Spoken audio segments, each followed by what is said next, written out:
Joining us now on the show is Cup driver Michael McDowell. How you doing, Michael? I'm doing great. How are you guys? Well, we're doing all right, bud. You know, you've had an outstanding year so far this year. Wouldn't you say that your year has been very successful so far this year? I would, yeah, and I appreciate that. I think it's been a great season for us. I mean, obviously, last year winning the Daytona 500, it's hard to top that. But overall, just our speed and our performance and our finishes have been, better this year than in any of our previous years. And I feel like we've really, sort of turned a corner where we're a top 10 car, a lot of these weekends. And it's been fun. It's been a fun season, and we're growing and we're building and we're going in the right direction, and we'll see what happens. Hey, do you think that the reason that the success that you're having, and we see a lot of the smaller teams starting to advance up towards the top a little bit, do you think it's because of the new car?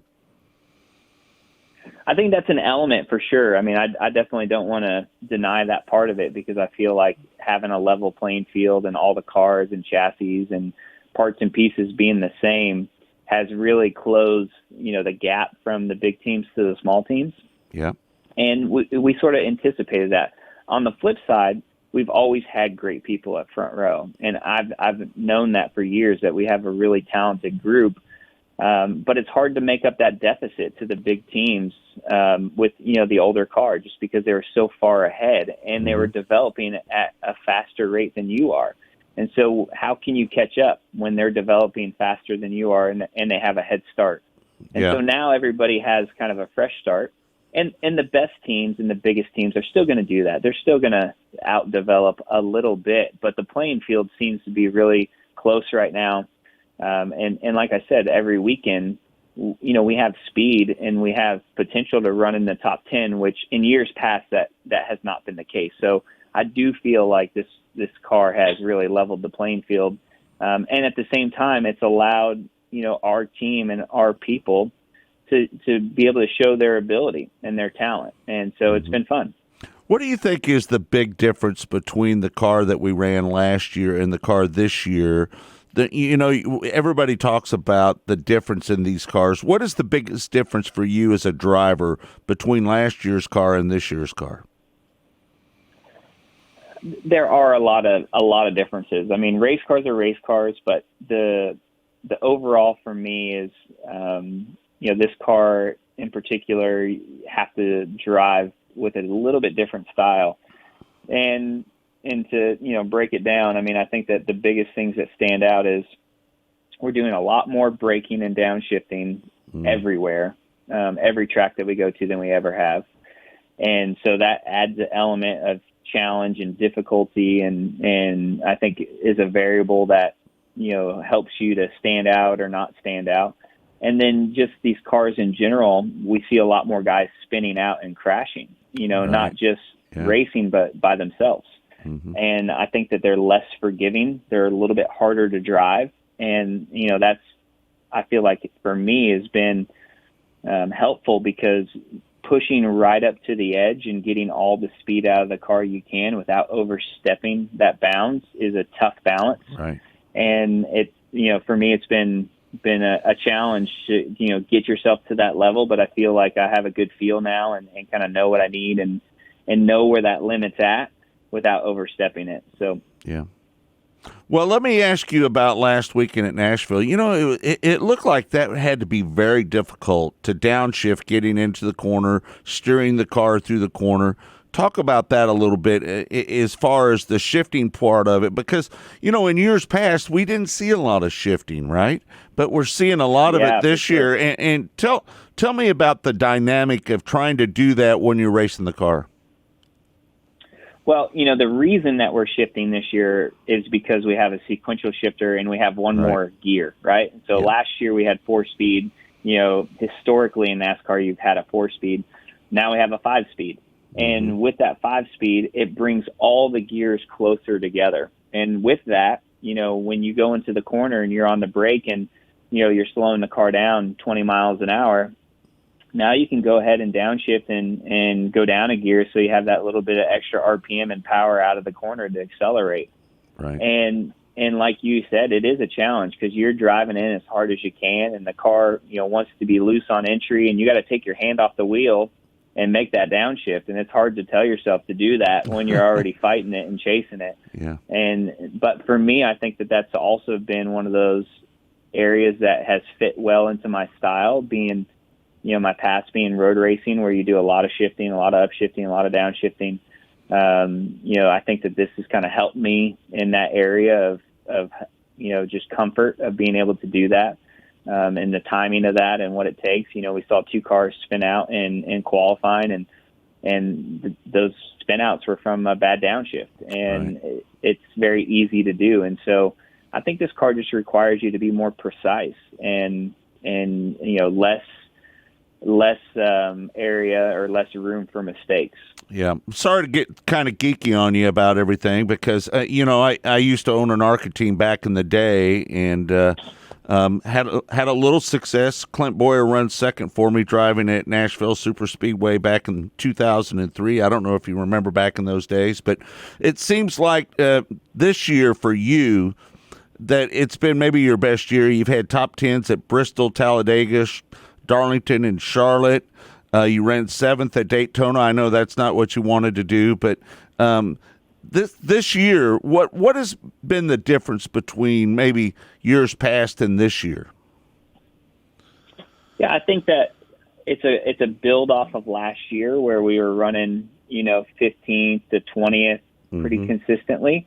We've just made that next step, which is so tough, and we've talked about it for years at our shop. Going from 30th to 25th, it's a big jump, but we were able to do that. Going from 25th to 20th was another big jump, and that was hard. But when you're running in the teens, going from the teens to single digits right. is incredibly challenging, because if you just think about it, you got Joe Gibbs Racing that's got 4 cars, you got Hendricks that's got 4 cars, and then you got Stuart Haas that has 4 cars. Well, that's 12 right there, and you're not even counting Penske or RCR or any of these other teams, right? And so to run up in the top 10, you are beating a lot of teams and a lot of cars that you shouldn't be. And and so it's a big jump to make that next step. And I think that the next gen car has helped us, and then just momentum and building. It's been a steady climb for us as far as getting better and better every year. And I think the next gen sped that up for us this year as we were, able to make a decent jump. Yeah, we're visiting with Michael McDowell, Cup driver. I got to ask you, you finished 3rd at Sonoma. You got to probably be looking pretty forward to Road America this weekend. Yeah, for sure. Road America is, one of my best tracks, and with Sonoma going as smooth as it did, qualifying well, running well in the race, definitely not a fluke for us. We were a top 5, top 3 car all day. So going to Road America, we feel confident, we feel good. Anything can happen in the race, but I think we'll have the speed, and hopefully we put ourselves in position to win. I mean, that's what it's all about in the Cup Series. You gotta win to get in these playoffs, or at least we feel like we have to. Yeah. And if we can do that, it's going to be a huge accomplishment. And so we got our eyes focused on the prize, and we're all working hard towards it. And we got good momentum going with us. We feel really confident where we're at as a team and an organization, and it's just about getting it done on the racetrack. Well, we're in the Show Me State, and I know you raced at Gateway, and you led, 34 laps or something like that down there. What did you think about that race at Gateway? I love Gateway. You were talking about your experience as an owner in ARCA. I ran in the ARCA Series as well, and I was fortunate that Gateway was on the schedule and got the opportunity to run there. And that was actually a place in the ARCA car and in Xfinity where you would shift. And so those were good track. That was a good track for me because of that. Yeah. And then coming back with, the Cup car and going there for the first time with the Cup car and the next gen Cup car, it really drove a lot for me, the brake zones and downshifting a lot like a road course. And so I think it fit well for my style. Great crowd, great turnout. They've done an amazing job with that facility there. And I'm excited that they had such a success. So hopefully that'll be on the schedule for a long time, and we'll keep coming back. Before we let you go, I got to ask you, we're in Kansas City, Racing Boys is, and I got to ask you about Kansas Speedway. What are your thoughts about that racetrack? one of my favorite mile and a half. I mean, it's got a lot of character now. It's got some season to it with winners, and the track is got a lot of grooves, and you can run the top, the middle, the bottom. Mm-hmm. We've been there already this year with this next gen car. I thought it put on a great race. Our cars were really good in traffic there, so that was exciting to see that.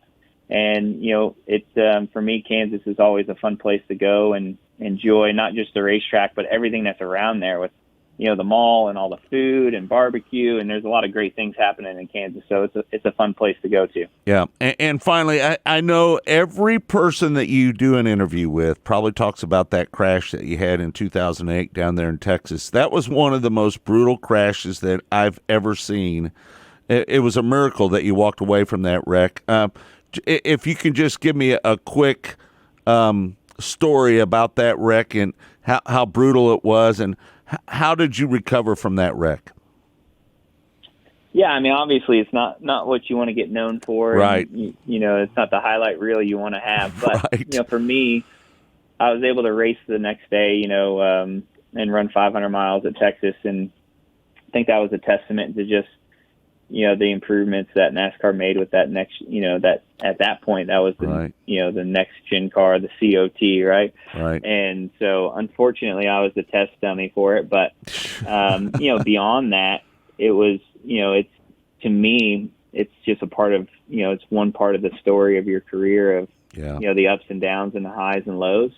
And it's not, like I said, it's not what you want to be known for. And I feel like right. Daytona 500 is redemption for that, of like, that's what I'm known for now. Well, unfortunately, I had to bring that up, but we really appreciate. No, it's all good. Yeah, I appreciate you taking the time to join us here on Mostly Motorsports today.